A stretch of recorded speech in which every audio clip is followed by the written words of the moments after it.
नमस्कार, हिमाचल खबरनामा में आपका स्वागत है। मैं हूं आपके साथ वर्षा पवन। सबसे पहले नजर डालते हैं कुछ खास सुर्खियों पर।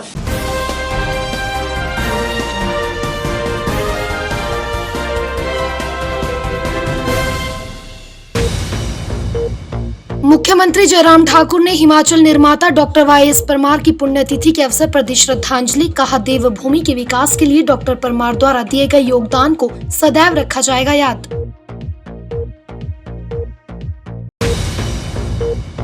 मंडी के डडौर में पेश आए सड़क हादसे में 2 सगे भाइयों की मौत।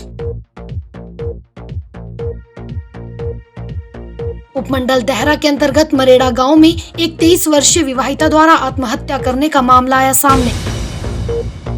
मांगे पूरी न होने पर भड़के निजी बस ऑपरेटर। 3 मई से प्रदेश में अनिश्चितकालीन हड़ताल का किया ऐलान।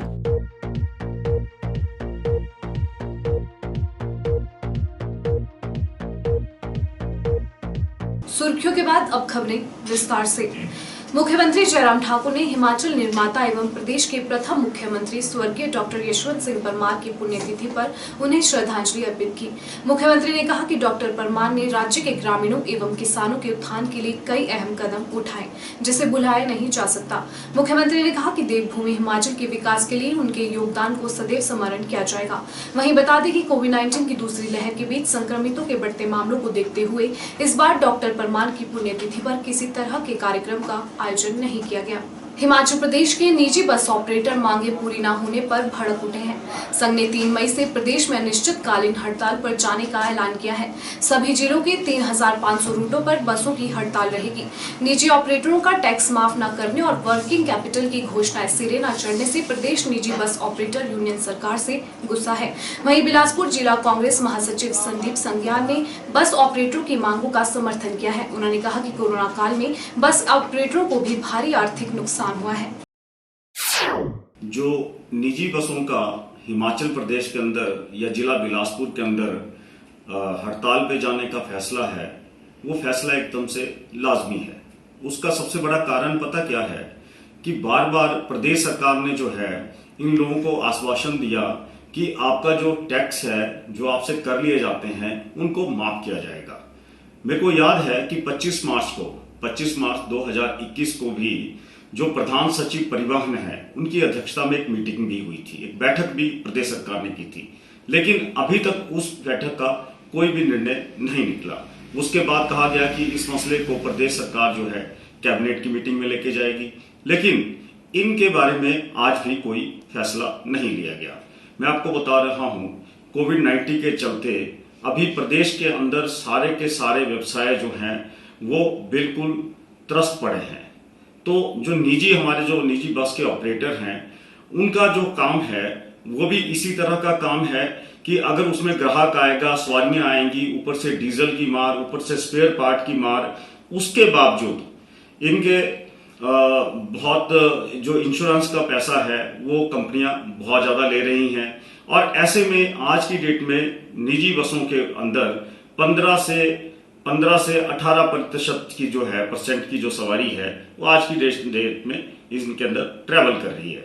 उसके ऊपर जो हमारे कोविड-19 के चलते 50% कैपेसिटी बसों में होनी चाहिए, जो उसका दिशा निर्देश दिया गया है, उसको चलते ही ये बड़ा घाटे का व्यवसाय आज की डेट में चल रहा है। ठीक है, ये एक मैं कहता हूं वैश्विक त्रासदी है इसके चलते, लेकिन मेरी भी खुद सरकार से ये मांग रहेगी कि अगर इस तरह का कोई फैसला इनके करों को माफ करने का है तो उसको जल्द से अमल में लाया जाए, ताकि ये लोग थोड़ी सी राहत की सांस ले लें। क्योंकि मैं तो ये देखता हूं कि जो निजी बस का ऑपरेटर होता है, पहले तो बेरोजगार होता है, फिर बड़ी मुश्किल से अपना प्रोजेक्ट बनाता है कि चलो मैं निजी बस डाल लेता हूं। जब निजी बस डालता है तो उसको रूट परमिट के लिए बड़ी दुविधाओं का सामना करता है। जब रूट परमिट बन जाता है तो थोड़ी मार्जिन मनी लेके, बैंकों से पैसा लेके, भारी जो दरें हैं ब्याज की, उसके ऊपर अपना ऋण उठाता है, फिर अपनी बस को चलाता है, उसके बाद अपने ग्राहक सवारियों का इंतजार करता है। तो ऐसे हालात में फिर उसके बावजूद 2-3 लोगों को रोजगार देता है, अपना परिवार भी पालता है। उसके बाद ये निजी बस ऑपरेटर जो है ये रखता है कि मैंने बैंकों का पैसा भी वापस करना है, अपनी गाड़ी के रिपेयर स्पेयर का भी काम करना है। तो ऐसे में अगर प्रदेश सरकार जो ये वैश्विक आपदा है और हिमाचल प्रदेश के अंदर भी उसका आंकड़ा दिन प्रतिदिन बढ़ता जा रहा है कोविड-19 का, तो जो हमारे जो निजी बस के ऑपरेटर हैं, उनका जो काम है वो भी इसी तरह का काम है कि अगर उसमें ग्राहक आएगा, सवारियां आएंगी, ऊपर से डीजल की मार, ऊपर से स्पेयर पार्ट की मार, उसके बावजूद इनके बहुत जो इंश्योरेंस का पैसा है वो कंपनियां बहुत ज्यादा ले रही हैं। और ऐसे में आज की डेट में निजी बसों के अंदर 15 से 18% की जो है परसेंट की जो सवारी है वो आज की डेट में इनके अंदर ट्रैवल कर रही है। उसके ऊपर जो हमारे कोविड-19 के चलते 50% कैपेसिटी बसों में होनी चाहिए, जो उसका दिशा निर्देश दिया गया है, उसको चलते ही ये बड़ा घाटे का व्यवसाय आज की डेट में चल रहा है। के लिए बड़ी दुविधाओं का सामना करता है। जब रूट परमिट बन जाता है तो थोड़ी मार्जिन मनी लेके, बैंकों से पैसा लेके, भारी जो दरें हैं ब्याज की, उसके ऊपर अपना ऋण उठाता है, फिर अपनी बस को चलाता है, उसके बाद अपने ग्राहक सवारियों का इंतजार करता है। तो ऐसे हालात में फिर उसके बावजूद 2-3 लोगों को रोजगार देता है, अपना परिवार भी पालता है। उसके बाद ये निजी बस ऑपरेटर जो है ये रखता है कि मैंने बैंकों का पैसा भी वापस करना है, अपनी गाड़ी के रिपेयर स्पेयर का भी काम करना है।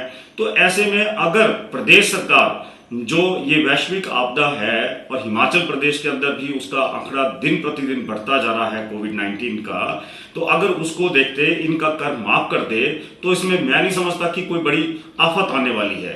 प्रदेश सरकार को चाहिए कि इस चीज को माफ किया जाए। देश व प्रदेश में कोरोना से जूझ रहे लोगों के लिए सिरमौर पुलिस ने जल्द स्वास्थ्य लाभ की कामना की है। जिला के सभी पुलिस थानों, चौकियों के अलावा जिला मुख्यालय नाहन पुलिस लाइन में भी कोविड-19 प्रोटोकॉल के तहत सूक्ष्म रूप से प्रार्थना सभा आयोजित की गई। पुलिस अधीक्षक सिरमौर डॉक्टर खुशहाल चंद्र शर्मा ने बताया कि प्रार्थना के दौरान पूरे विश्व शांति के लिए कामना की गई कि जल्द लोगों को कोरोना से मुक्ति मिले और जो लोग कोरोना से जूझ रहे हैं वह जल्द स्वस्थ हों। पुलिस कर्मियों द्वारा उन लोगों की आत्मिक शांति के लिए भी प्रार्थना की गई जिनका कोरोना से निधन हुआ है। इस दौरान एसपी ने सभी लोगों से अपील की है कि लोग सरकार व स्वास्थ्य विभाग द्वारा जारी कोरोना गाइडलाइन का पालन करें। जिला सिरमौर पुलिस ने आज एक सामूहिक प्रार्थना का आयोजन किया गया। इस सामूहिक प्रार्थना में हमारे पुलिस चौकी, हमारे पुलिस थाना, नाका, पुलिस लाइन और पुलिस अधीक्षक कार्यालय के सभी पुलिस अधिकारियों ने भगवान से प्रार्थना की, अपने इबादत की, जिसको भी वो मानते हैं, और विश्व कल्याण की प्रार्थना की। कोरोना की महामारी से हमें मुक्ति मिले, इस बात की प्रार्थना की।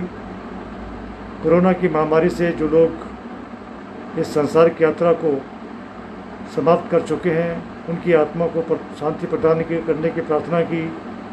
जो लोग अस्पतालों में उपचाराधीन हैं, उनके जल्दी स्वस्थ होने की कामना की।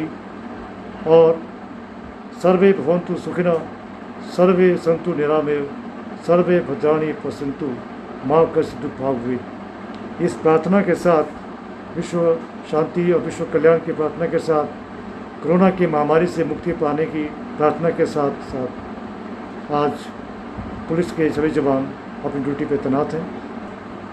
इन्हीं शब्दों के साथ एक बार पुनः सबसे विनम्र निवेदन है कि आप मास्क का प्रयोग करें, सोशल डिस्टेंसिंग को मेंटेन करें और विवाह शादियों के ऊपर जो नियम लागू हुए हैं उन नियमों का पालन करें और पुलिस को अपना सहयोग दें। उपमंडल देहरा के अंतर्गत आने वाले मरेड़ा गांव में एक 23 वर्षीय विवाहिता द्वारा आत्महत्या करने का मामला सामने आया है। फिलहाल अभी आत्महत्या के कारणों का पता नहीं लग पाया है, लेकिन पुलिस ने मामला दर्ज कर पोस्टमार्टम के लिए शव को टांडा मेडिकल कॉलेज भेज दिया है। वहीं मृतिका के भाइयों ने ससुराल पक्ष पर आरोप लगाया है कि महिला के ससुराल वाले अक्सर मृतिका को परेशान करते थे। आखिर क्या है पूरा मामला, आइए जानते हैं।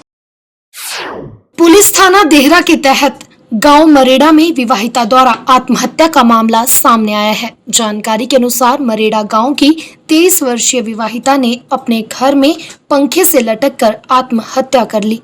शनिवार को मृतिका व उसकी सास ही घर पर थीं। मृतिका का पति पंजाब में कहीं नौकरी करता है और वह उस समय घर पर नहीं था। मृतिका घर की ऊपरी मंजिल में अपने कमरे में थी। दोपहर बाद तक वह नीचे नहीं आई तो उसकी सास ने ऊपर जाकर देखा तो वह पंखे से लटकी हुई थी। सूचना मिलते ही पुलिस ने शव को कब्जे में ले लिया है। बताया जा रहा है कि मृतिका की पिछले वर्ष ही शादी हुई थी और वह गर्भवती भी थी। देहरा थाना प्रभारी कुलदीप कुमार ने बताया कि पुलिस मामले की छानबीन कर रही है। मायका पक्ष व ससुराल पक्ष के बयान कमलबद्ध किए गए हैं। वहीं मृतिका के भाइयों ने आरोप लगाया है कि मृतिका के ससुराल वाले आए दिन हमारी बहन को तंग करते थे। हमारी बहन के साथ कोई साजिश हुई है, न कि उसने कोई आत्महत्या की है। मैं मृतक लड़की का भाई हूँ बड़े वाला। हमें तकरीबन कल 3-3:30 बजे फ़ोन आया कि आपकी लड़की ने फंदा ले लिया है। तो हम जैसे तैसे यहाँ पहुँचे लड़की के घर में, तो हमने देखा नहीं उसको कि झूले में झूली हुई है, वो फांसी में लटकी हुई नहीं थी। उन्होंने खुद ही डेड बॉडी उसकी उतार के नीचे वाली मंजिल में पहुँचा दी थी। जब हमने पूछा तो क्या हुआ, तो उन्होंने बोला कि ये पंखे से इसने फंदा लिया है। तो मतलब पंखे पे कोई निशान नहीं ऐसा। अगर 70 किलो की बच्चा ऊपर झूलता है तो कोई कप टूटता है, कुछ ना कुछ नुकसान होगा।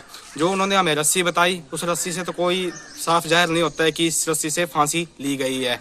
ना तो बेड के ऊपर कोई ऐसा निशान, ना तो पंखे के ऊपर कोई ऐसा निशान। और हमें बार बार यही बताए रहे हैं कि ऊपर झूली हुई थी, घर पे कोई नहीं था। जब हमने इनसे पूछताछ की तो उन्होंने बिना पुलिस को इन्फॉर्म किए हुए और बिना गांव के प्रधान को इन्फॉर्म किए हुए खुद ना खुद डेड बॉडी उतार दी थी। ये कोई सोची समझी साजिश की हुई है। तो लड़की के फ़ोन में रिकॉर्डिंग वगैरह कुछ निकली हुई है, तो उसमें घरवाली के साथ मन मुटाव है कुछ ना कुछ। तो हम चाहते हैं कि इसकी पूरी ना पूरी सच्चाई सामने आए, जो भी बात है। तो ये कल की घटना है। कल क्या हुआ है कि जैसे हमें बाद में पता चला कि एक बजे के आसपास उसने सुसाइड करा, जबकि हमें कुछ नहीं पता चला है। हमें 4 बजे के आसपास उन्हीं के गांव में हमारे रिश्तेदार हैं, उनकी कॉल आती है कि आपकी बेटी को कुछ हुआ है। उसकी थोड़ी देर के बाद दोबारा कॉल आती है कि उसने सुसाइड कर लिया है, जबकि हमें कुछ एग्जैक्ट नहीं बताया गया कि कैसे सुसाइड करा है, क्या हुआ है। और ना ही लड़के के घर वालों ने हमें कुछ बताया है, कोई कॉल नहीं आई है उनकी तरफ से। जब हम यहाँ पे आए हैं, लड़के के घर पे आए हैं, तो देखा कि जो हमारी बेटी है, मेरी बहन है, उसको ग्राउंड फ्लोर पे रूम में लेटा रखा है और उसके गले पे निशान है। तब लड़की वाले बोल रहे हैं कि जो लड़के वाले हैं वो बोल रहे हैं कि इसने गले में फंदा लगा के फर्स्ट फ्लोर पे सुसाइड किया है, जबकि जो फर्स्ट फ्लोर की सीढ़ियाँ काफ़ी दूर से हैं। और मेरी जो बहन की हाइट है वो 5 फुट 9 इंच है और उसका वेट 70 kg के आसपास है। और वो बोल रहे हैं कि हम 2 लेडीज़ ने उठा के और एक बंदे ने उठा के उसको लेके आए हैं, जबकि मेरी जो बहन है वो 8 महीने की प्रेग्नेंट थी। और उनके कहने पर हमने जब रूम को चेक किया है तो वो कह रहे हैं कि रूम में पंखे से लटकी थी। तो पंखा हमने देखा, पंखे को कुछ नहीं हुआ है, एक मामूली सा निशान है जैसे खुद बनाया गया हो। आप क्या चाहते हैं, क्या जांच चाहते हैं? हम चाहते हैं कि इसकी निष्पक्ष जांच हो, अच्छे से जांच हो और पता चले कि ये वाकई में सुसाइड है जो है जैसे ये बता रहे हैं, या फिर ये मर्डर है, कि ये डबल मर्डर तो नहीं है कहीं, कि उसका निष्पक्ष जांच हो, हमें पता चले। देहरा थाना प्रभारी कुलदीप कुमार ने बताया कि पहली दृष्टि से यह मामला आत्महत्या का लगता है। पुलिस जांच कर रही है। पोस्टमार्टम की रिपोर्ट आने के बाद ही पता चलेगा कि महिला की हत्या हुई है या उसने आत्महत्या की है। पुलिस ने मामला दर्ज कर आगामी कार्यवाही शुरू कर दी है। हाँ, इसके बारे में कल हमें 3 बजे के करीब सूचना मिली थी कि एक लड़की ने मरेड़ा गाँव में फंदा लगा कर अपना सुसाइड कर लिया है, जिस पर हम लोग मौका पे गए थे, जहाँ पर मायका पक्ष और ससुराल पक्ष दोनों पार्टियां मौजूद थी। और उनके मौजूदगी में इस डेड बॉडी को अपने कब्जा में लिया था, जिसमें सुसाइड के जो लक्षण होते हैं वो पाए गए थे। और उसने फंदा लगाया था, और जिस बार में रस्सी वगैरह भी रिकवर हुई थी। और उसके बाद उस कमरा का जहाँ वो रहती थी उसका सारा खाना तलाशी करी थी, उसमें कोई इस तरह का कोई सुसाइड नोट नहीं मिला था। और लोगों ने पिछले कल बयान देने के लिए कि भाई इसके बारे में अभी मेंटली प्रिपेयर नहीं है, और जिस पे हमने 174 की कार्रवाई करी थी। और आज उन्होंने अपना बयान कलमबंद करवाया है कि इस लड़की को वो मेंटली टॉर्च करते थे, जिस पर हमने मुकदमा 304B34 में दिया है। लड़की के परिजनों का भाइयों का आरोप है कि लड़की को मारा गया है, और लड़की कोई फंदे पे नहीं थी, लड़की नीचे थी। नहीं, ये गलत है। मारना, अब इसके बारे में हम कुछ नहीं बता सकते। अभी इसके बारे में ऑफिशियल से रिपोर्ट आनी है। जो ऑफिशियल से रिपोर्ट आएगी उसके मुताबिक जो भी तथ्य पाए जाएंगे उस हिसाब से कार्रवाई की जाएगी। लेकिन मैं ये नहीं कह पाऊंगा कि भाई उसको मार के लटकाया है। पोस्टमार्टम के लिए क्या बोलते? पोस्टमार्टम के लिए हम इसका पोस्टमार्टम प्राइमरी हम CHC देहरा में ले गए थे, जहां से उन्होंने फॉरवर्ड किया है टांडा के लिए, वहां पर टीम से उसका पोस्टमार्टम करवाया जाएगा और जैसी भी सूरत पाई जाएगी उसी अनुसार कार्रवाई अमल में लाएगी। कोरोना के बढ़ते मामलों को देखते हुए प्रदेश सरकार द्वारा लगाई गई बंदिशों के चलते रविवार को बाजार बंद रहे। वहीं नूरपुर का चौगान और न्याजपुर बाजार भी बंद रहा। हालांकि आवश्यक वस्तुओं की दुकानें खोली गई थी।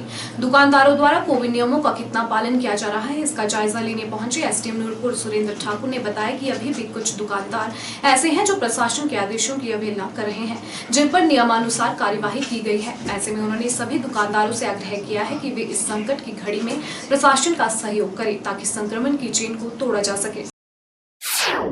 मंडल लुक में आग्रह है, सूर का भी व्यापार मंडल है, उनकी आग्रह है कि जो सरकार आदेश है वीक लॉकडाउन लागू है, कृपया नॉन इन शॉप से ना खोले। अब हम यहाँ मैं बार रिपीटेडली मैं वार्निंग दिया था, लेकिन बार शॉप खोल रहे थे, इनका जो है वह अमल में ला रहे हैं। बाकी लोग इसमें है कि कृपया है वो सरकारी की अवहेलना ना करें। कोविड है उसका शिमला के अंतर्गत आने वाले विकासनगर वार्ड में सड़क मार्ग की बदहाल स्थिति को जल्द ही सुधारा जाएगा और अगले कुछ दिनों में ही टारिंग का कार्य शुरू कर दिया जाएगा।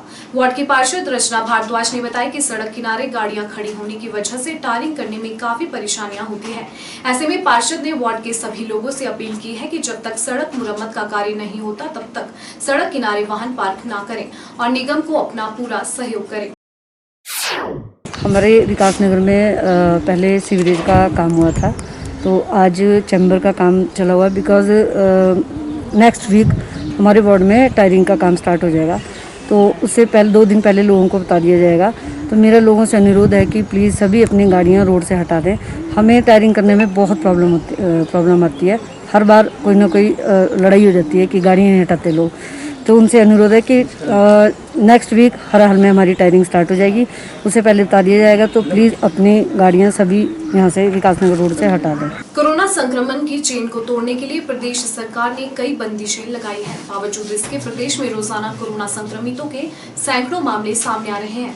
बता दें, प्रदेश सरकार ने अभी नाइट कर्फ्यू या लॉकडाउन लगाने को लेकर कोई विचार नहीं किया है, लेकिन आम लोगों की राय माने तो लोग लॉकडाउन लगाने के पक्ष में नजर आए और कहा यदि कोरोना की चेन को तोड़ना है तो लॉकडाउन लगाना काफी कारगर सिद्ध होगा। कोरोना महामारी की दूसरी लहर के बीच कोरोना संक्रमितों की संख्या लगातार बढ़ती जा रही है, वहीं मौतों का आंकड़ा भी बढ़ रहा है। हालांकि अभी सरकार लॉकडाउन लगाने के मूड में नहीं है, लेकिन शिमला में आम लोगों की माने तो लोगों का कहना है कि कोरोना के बढ़ते मामले चिंता की बात है। लेकिन यदि सरकार कुछ दिनों के लिए लॉकडाउन लगाती है या बाजारों को खोलने का समय निर्धारित करती है तो काफी हद तक कोरोना की चेन को तोड़ा जा सकता है। वहीं दिहाड़ी मजदूरी करने वाले लोग भी लॉकडाउन के पक्ष में ही नजर आए, जबकि इन लोगों की आर्थिकी पर इसका गहरा असर पड़ सकता है। सरकार को अभी इमीडिएट लॉकडाउन करना चाहिए, क्योंकि स्थिति अभी अंडर कंट्रोल है। फिर आउट ऑफ कंट्रोल हो जाएगी तब बहुत प्रॉब्लम हो जाएगी। और बाहर से आने वालों को कंप्लीट रिस्ट्रिक्शन लगे या कंप्लीट उनका टेस्ट हो, क्योंकि हम लोकल लोगों को मुश्किल हो सकती है इससे। और सेकेंडली, जैसे अभी अमर उजाला में पढ़ रही हूँ कि 73 लाख डोज का ऑर्डर किया है और वो 3 हफ्ते बाद आएगी। क्यों ये ऑर्डर लेट दिया गया? ऑर्डर पहले क्यों नहीं दिया 1 मई को दिमाग में रखते हुए? अगर वेल इन टाइम ऑर्डर दिया होता तो आज युवा जो खज्जल हो रहे, आ रहे जा रहे, किसी के पास पार्शियल इन्फॉर्मेशन है, किसी के पास कंप्लीट इन्फॉर्मेशन है, ये सब नहीं होगा। लोगों का बाहर निकलना अननेसेसरी बंद हो जाता अगर ये फुल प्लानिंग होती। हाँ, ये बात है हिमाचल प्रदेश का आज जो रिपन की में फंक्शनल हुआ है, ये जो कौन सा ऑक्सीजन प्लांट, ये बहुत एडमायरेबल है, ये बहुत अच्छा काम किया है। और मैं चाहती हूँ ये सरकार डायनामिक सरकार है और भी ऐसे प्लांट्स लगाए आगे का फ्यूचर देखते हुए।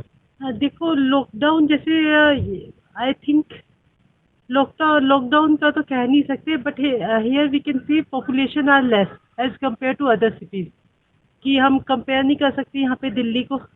बट ये है गवर्नमेंट को, जब टूरिस्ट आ रहे हैं ना, उनको बिल्कुल बंद करना चाहिए। यहाँ के लोगों की मूवमेंट फिर भी कम है because they can understand. Market भी जैसे सैटरडे संडे बंद है तो ऑटोमेटिकली मूवमेंट कम है। बट जो ये लोग आ रहे हैं ना चंडीगढ़ से, अम्बाला से, government have need to take a step here कि उनको रोकना चाहिए, so that they can't bring this virus from there. जिस हिसाब से काम मतलब चल रहा है लॉकडाउन का हिसाब, जैसे कोरोना बढ़ रहे हैं उस हिसाब से तो लगाना ही चाहिए। पर्सनल से लगाना चाहिए कुछ लॉकडाउन की तरह। गरीब कहाँ से खाएंगे, काम नहीं करेंगे तो कहाँ से चलेगा सब। मंडी जिला के डडौर में चंडीगढ़ मनाली राष्ट्रीय उच्च मार्ग पर रविवार सुबह 3 बजे एक सड़क हादसे में एयरफोर्स के जवान समेत 2 सगे भाइयों की मौत हो गई। पुलिस के अनुसार शनिवार देर रात करीब 3 बजे चंडीगढ़ मनाली एनएच पर बिल्हा के डडौर चौक के पास एक ऑल्टो कार सड़क किनारे खड़े ट्रक के नीचे आ गई। कार में सवार पेहड़ निवासी 2 सगे भाई नेर चौक से सुंदरनगर की ओर जा रहे थे। स्थानीय लोगों ने घायलों को नेर चौक मेडिकल कॉलेज पहुंचाया, जहां दोनों ने दम तोड़ दिया। मृतकों की पहचान सुशील कुमार और पंकज कुमार पुत्र रेलू राम गांव पेहड़ तहसील धर्मपुर जिला मंडी के रूप में हुई। पुलिस ने पोस्टमार्टम के बाद शव परिजनों को सौंप दिए हैं और आगामी जांच शुरू कर दी है। भारतीय जनता युवा मोर्चा द्वारा चंबा अस्पताल में रक्तदान शिविर का आयोजन किया गया। विधानसभा उपाध्यक्ष हंसराज ने शिविर में विशेष रूप से शिरकत कर रक्तदाताओं की हौसला अफजाई की।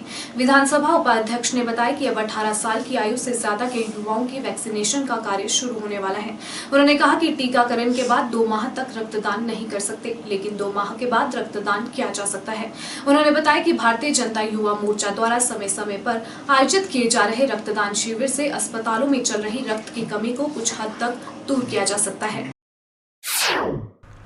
भारतीय जनता पार्टी युवा मोर्चा चंबा का जो हमारा विंग है, इसने हमारे आदरणीय अध्यक्ष युवा मोर्चा भाई अनिल जी और महामंत्री भाई रविंदर जी, विभिन्न मंडलों के हमारे सम्माननीय अध्यक्ष और युवा मोर्चा की पूरी टीम, जो माननीय प्रधानमंत्री जी ने, माननीय मुख्यमंत्री जी ने और भारतीय जनता पार्टी के संगठन ने निर्णय लिया था कि जब ये वैक्सीनेशन 18 साल से ऊपर की शुरू हो जाएगी तो उसमें जो SOPs हैं, प्रोटोकॉल्स हैं वैक्सीनेशन के बाद के कि 2 महीने तक ब्लड डोनेट नहीं कर पाएंगे वो लोग जो वैक्सीन चढ़ा लेंगे। तो चूँकि मैं अभी 40 से नीचे का आता हूँ और मैंने भी जो है वो वैक्सीनेशन नहीं करवाई थी जो 55 इयर्स के ऊपर के लोगों को थी। हालांकि कई बार आग्रह किया गया कि आप भी लगवा लो, पर हमने कहा जब पूरा भारत और पूरा देश का युवा जो है वो नहीं लगा रहा है तो हमें नहीं लगानी चाहिए। तो आज मुझे लगा कि आगे हमारी भी वैक्सीनेशन हो सकती है, रजिस्ट्रेशनें हो रही हैं हमारी सबकी 18 साल से ऊपर के लोगों की। तो आज का दिन बड़ा शुभ दिन है और हम सब लोगों को जो है वो, क्योंकि कोविड का दौर चल रहा है, कोविड महामारी का ये समय चल रहा है, इसमें युवा मोर्चा के साथियों को, हम सबको लगा और भारतीय जनता पार्टी के शीर्ष नेतृत्व संगठन को लगा कि हम सब लोगों को ब्लड बैंकों में जा कर के रक्तदान, जो महादान होता है वो करना चाहिए, ताकि कोविड के दौर में जब वैक्सीनेशन हो उसके बाद खून की कोई कमी ना हो और ब्लड जो है वो लोगों को मिलता रहे। इसके लिए जो है वो इनिशिएटिव हम सब लोगों ने अपने तरीके से लिया है। आज मुझे भी सौभाग्य मिला है, ये तीसरी बार जो है वो ब्लड डोनेशन मैंने अपनी ज़िंदगी में किया है। AB पॉजिटिव का ब्लड है मेरा और उसमें मैं तो कई बार आग्रह करता भी रहा कि जब ज़रूरत पड़े किसी को तो हम देने को तैयार रहते हैं। तो ये बहुत बड़ा इनिशिएटिव था और धार्मिक कार्य भी है एक तरह से, क्योंकि रक्त का अब इम्पोर्टेंस उसको पता लगती है खून की जब आदमी फंसता है और कहा जाता है 1 यूनिट, 2 यूनिट, 4 यूनिट, सब लोगों को बढ़ चढ़ करके अब हिस्सा लेना चाहिए। और जब तक वैक्सीनेशन नहीं होती है अपने आप से भी इनिशिएटिव चंबा जिला में कम से कम लेना चाहिए। पूरे हिमाचल से भी हमने आग्रह किया है। राजधानी शिमला में रविवार दोपहर बाद मौसम ने एकाएक करवट बदली। हालांकि सुबह के समय तेज धूप खिली रही, लेकिन दोपहर बाद आसमान में छाए बादल से दिन में ही अंधेरा छा गया और खूब बादल बरसे। बारिश के साथ गर्जन और तेज हवाएं चलने से तापमान में हल्की गिरावट दर्ज की गई। मौसम विभाग की माने तो 6 मई तक प्रदेश के उच्च और मध्य पर्वतीय क्षेत्रों में बारिश और अंधड़ चलने के आसार हैं। हिमाचल खबरनामा के इस अंक में इतना ही। नमस्कार।